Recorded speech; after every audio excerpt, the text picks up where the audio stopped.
देवी पार्वती, जब मैं आराधना में लीन था और एक क्षण प्रसन्न होता था, एक क्षण उदास हो जाता था, इस बात को देखकर तुम ये जानना चाहती हो कि आखिर इसका क्या कारण है देवी? हाँ स्वामी। हे देवी, अगर इसका कारण जानना चाहती हो तो हम तुम्हें अवश्य बतलाएंगे। बतलाइए स्वामी। जानती हो देवी, हे देवी, जब जब हमारे प्रभु इस पृथ्वी पर अपने भक्तों का कल्याण करने के लिए अवतरित होते हैं तो इन बातों को सोच सोच कर हम प्रसन्न हो रहे थे और अपने भक्तों के कारण अपने आराध्य देव, हमारे आराध्य देव अनन्य कष्टों को भोगते हैं। बस इन्हीं बातों को सोच सोच कर हम दुखी हो रहे थे देवी। अगर इस बात को जानना चाहती हो तो आओ, आसन को ग्रहण करो, हम तुम्हें विस्तार पूर्वक इसकी कथा सुनाते हैं। जो आज्ञा स्वामी।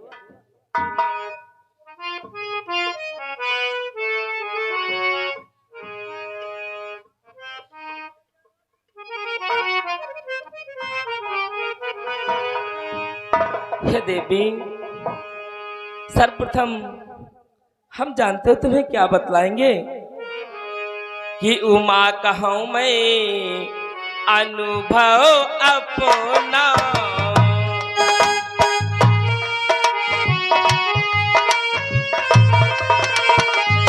उमा कहूं मैं अनुभव अपना, सच हरि भजन जगत सब सपना, सच हरि भजन जगत सब सपना।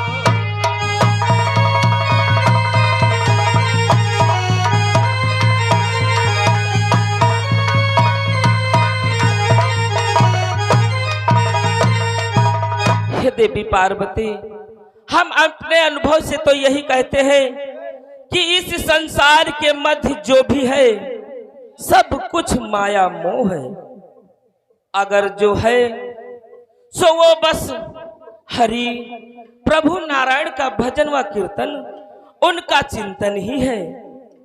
अगर उनकी भक्ति करोगे वही तुम्हारे साथ जाएगी और सब कुछ यहीं पर रह जाएगा। जानती हो देवी कि जब जब होई धर्म की हानि,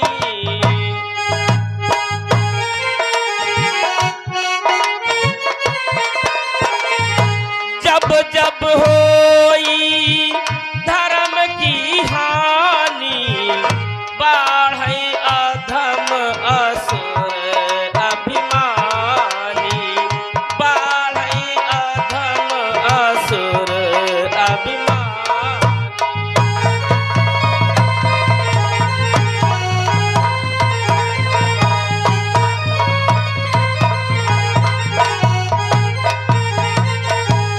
जब जब इस पृथ्वी पर धर्म की हानि होगी और अधर्म का राज होगा, तब तब जानते हो देवी क्या होता है?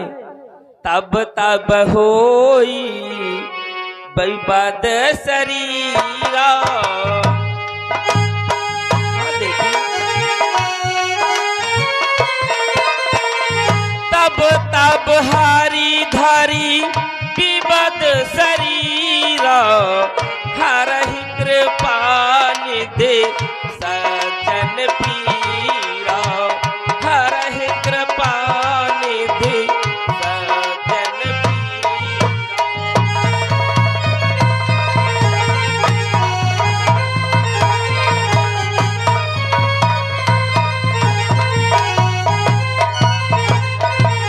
हे देवी, जब जब अधर्म अध से ज्यादा बढ़ता है तो प्रभु अनेकों रूपों में अवतार लेते हैं और अधर्म का नाश करते हैं और भक्तों का कल्याण करते हैं। हे देवी, जानते हो देवी कि राम जन्म के हेतु अनेका,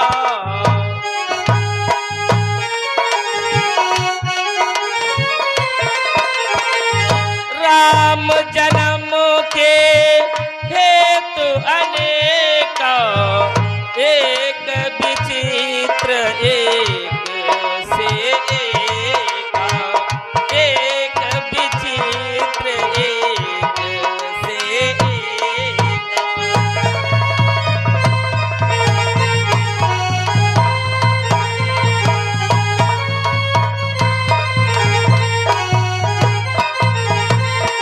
हमारे प्रभु की एक नहीं अनेकों लीलाएं हैं, जिन लीलाओं को हम तुम्हें सुनाते हैं देवी। जानते हो देवी, जन्म एक दुई कहाँ वो बखानी,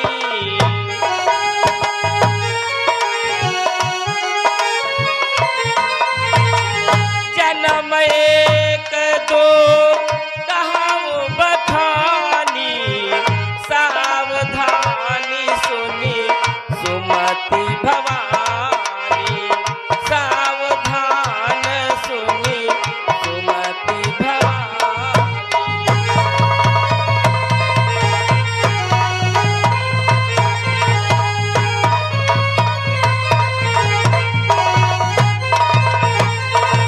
हे देवी, हम तुम्हें प्रभु के एक नहीं अनेकों जन्मों की कथाएं सुना सकते हैं। इसलिए अगर हमारे आराध्य देव के अवतारों की और उनके जन्मों की कथा सुननी है तो सावधान पूर्वक उनकी लीला का वर्णन करो देवी। जानती हो, एक समय की बात है और हमारे भगवान क्षीर सागर निवासी श्री हरि अपने क्षीर सागर में विश्राम कर रहे थे। और जानते हो कि उनके दो द्वारपाल थे। उनका क्या नाम था देवी? कि द्वारपाल, द्वारपाल हरि के प्रिय दो, द्वारपाल हरि।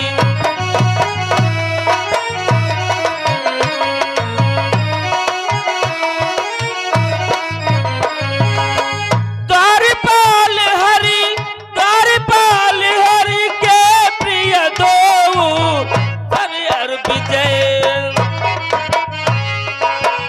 जय और विजय कहा कि सबको, जय और विजय।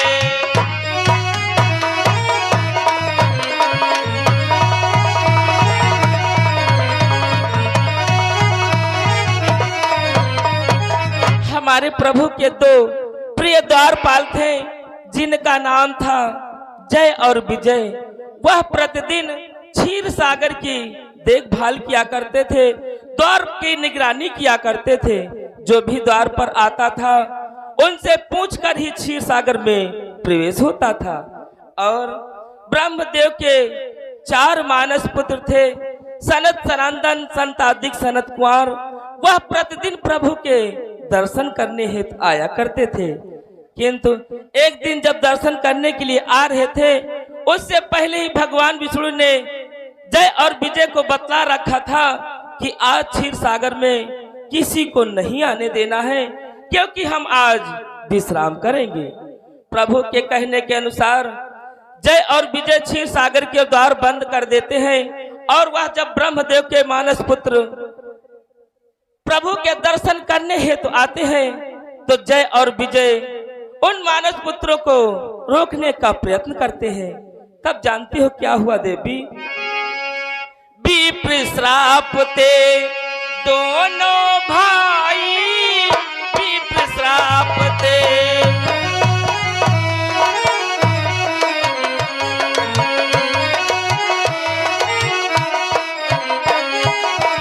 विप्र श्राप से दोनों भाई, तामस असुर देह दिन पाई, तामस असुर देह दिन।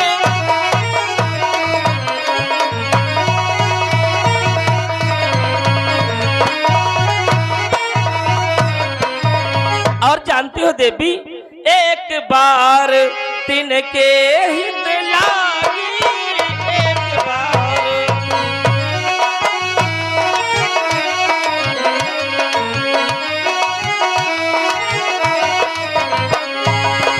एक बार तिनके हित लागी, धरौ शरीर भगत अनुरागी, धरौ शरीर।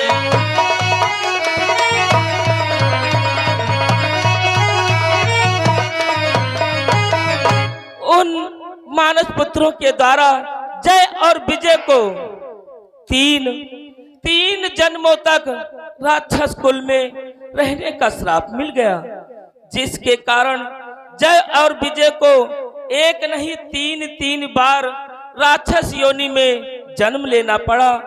और हर बार प्रभु श्री हरि विष्णु अलग अलग रूपों में अवतरित होकर उनका संहार किया और अपने भक्तों का कल्याण किया। देवी, हे देवी, और हम तुम्हें एक विचित्र लीला बताना चाहेंगे, जिस लीला को सुनकर तुम आश्चर्यचकित रह जाओगी। देवी, आप ब्रह्मपुत्र नारद को तो जानती ही हो ना, वो श्री हरि नारायण के परम भक्तों में से एक हैं।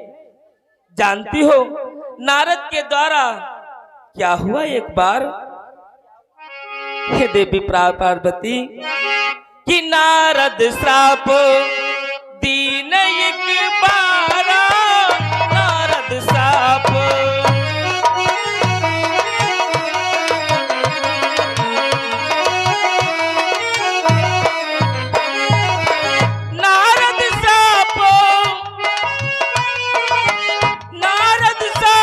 दीन एक बारा, गलत एक तही लगी अवतारा, गलत एक तही।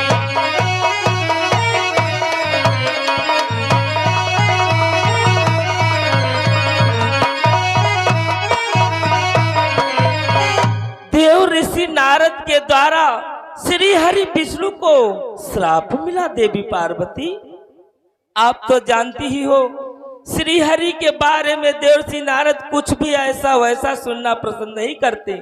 उनकी हरदम भक्ति में लवलीन रहते हैं। किंतु एक समय ऐसा आया कि देवर्षि नारद के मुखार से भगवान श्री हरि को श्राप भी मिला। जानती हो देवी, इस लीला को हम तुम्हें विस्तार पूर्वक दिखलाते हैं। देखो, सामने एक पर्वत पर गुफा में देवर्षि नारद किस प्रकार से तपस्या कर रहे हैं और उस तपस्या के कारण देवराज इंद्र का सिंहासन हिलता है। यही से ये लीला प्रारंभ होती है। इसलिए आओ, इस लीला को हम तुम्हें प्रत्यक्ष रूप में दिखाते हैं।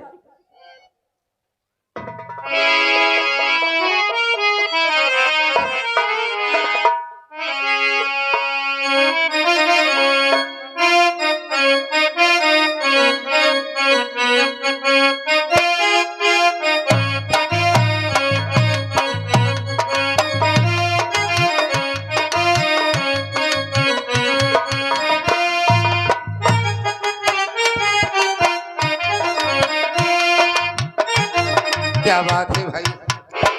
भगवान भोलेनाथ मां भवानी को तीन युगों की कथा सुनाया और देवर्षि नारद के बारे में भगवान भोलेनाथ ध्यान करते हुए मुस्कुराने लगे। भवानी फिर सवाल कर दिया तो भगवान भोलेनाथ प्रत्यक्ष में दिखाते हैं कि देवर्षि नारद के द्वारा श्री हरि नारायण को श्राप कैसे मिला और कैसे पृथ्वी पे जा करके भगवान देवर्षि नारद का उद्धार किया। आप लोग सीन में देखेंगे, प्रत्यक्ष में दिखला रहे हैं भवानी को भगवान भोलेनाथ। देवराज इंद्र का दरबार लगा हुआ है। देवराज इंद्र के दरबार में महान से महान देवता बैठे हैं और देवराज इंद्र देवताओं में क्या विचार विमर्श करते हैं, आइए सीन देखेंगे आप लोग स्वर्गलोक की।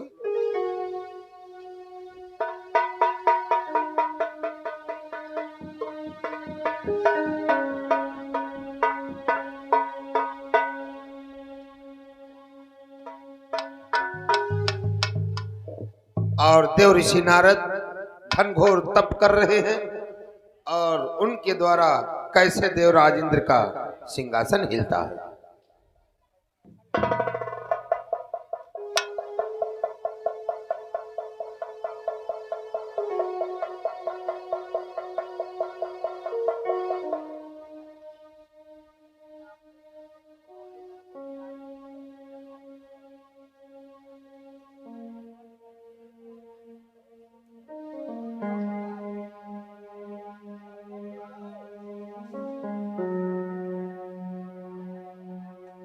और ये आ गए हमारे रामाश्रय भैया।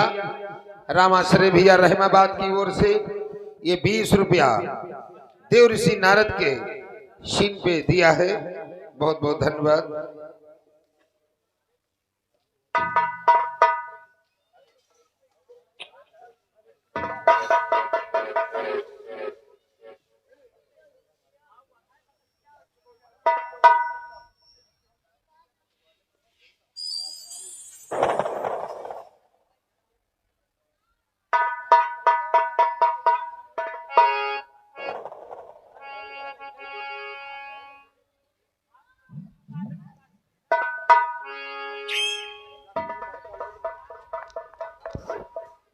देवराज इंद्र की जय हो, समस्त देवतागणों की जय हो, देवताओं के राजा देवराज इंद्र की।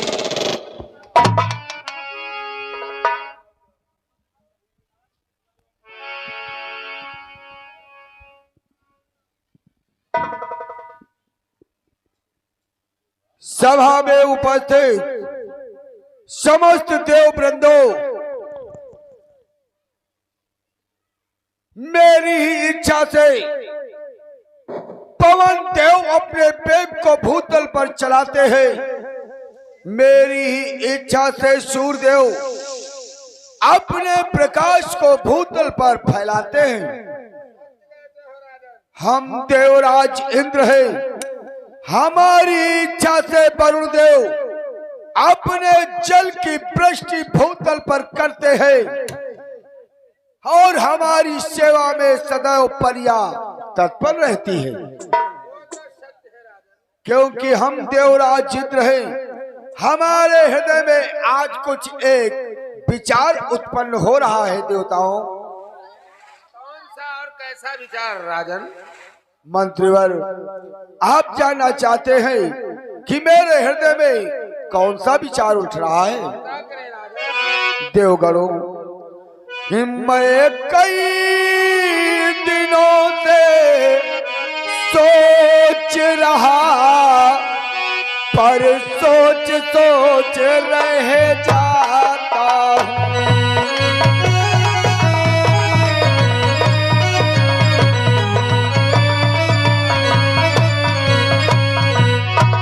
मैं कई दिनों से सोच रहा,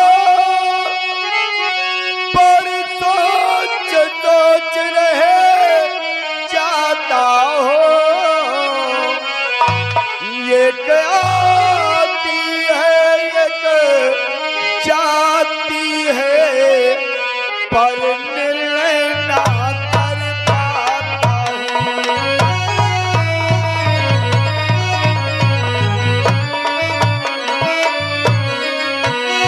एक आती है एक जाती है,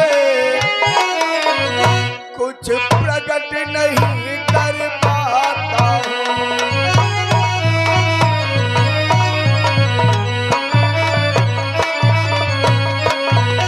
हे देववृंदो, हमारे हृदय में बार बार भाव उत्पन्न होता है कि सभा में समस्त देवताओं के सन्मुख प्रकट करूं अथवा ना प्रकट करूं। तो सुनो, हमारे हृदय में बार बार यही लालसा उत्पन्न हो रही कि काफी समय हुआ समस्त देवताओं के समक्ष सभा में